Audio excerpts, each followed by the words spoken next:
Bonjour mes amis de la grande paroisse Saint-Junien. Je suis dans l'oratoire du presbytère de Melle et je voudrais vous faire d'ici la méditation de l'évangile de la parole de Dieu de ce dimanche d'après la Toussaint.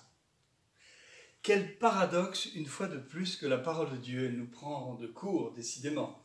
Car voici qu'au moment de la pandémie où il nous faudrait tous rester à la maison, ne pas bouger, n'est-ce pas? Ce sont les normes, eh bien, nous entendons « sortez à la rencontre de l'époux ». Sortez, c'est un impératif, sortez. Mais qu'est-ce que cela veut dire dans l'événement que nous vivons?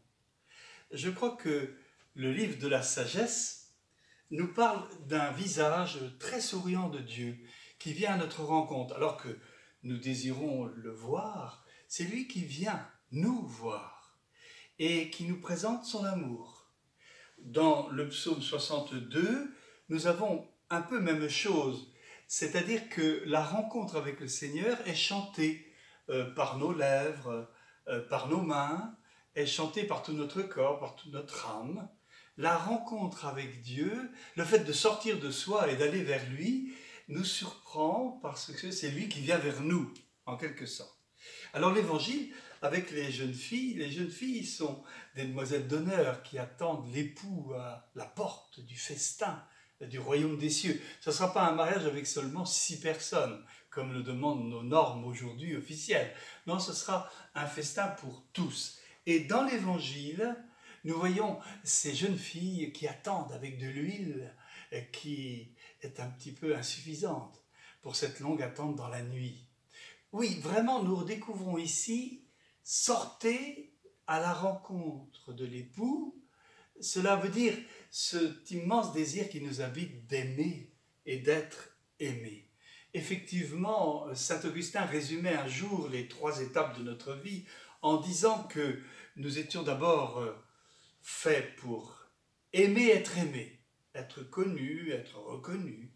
Puis ensuite, il ajoutait « mais aussi aimer, parce que nous aimons avoir des amis, nous créer des amitiés, des affections. Et en même temps, aimer, disait-il, c'est la 3e partie de notre vie, le moment où nous vivons un amour gratuit, sans raison, sans argument particulier. Oui, nous sommes des êtres faits dans l'essentiel de nos vies pour sortir de nous-mêmes, pour nous laisser aimer, pour aimer à notre tour. Peut-être que sortir, c'était le verbe de Saint Martin de Tours. Saint Martin de Tours que nous allons fêter le 11 novembre prochain.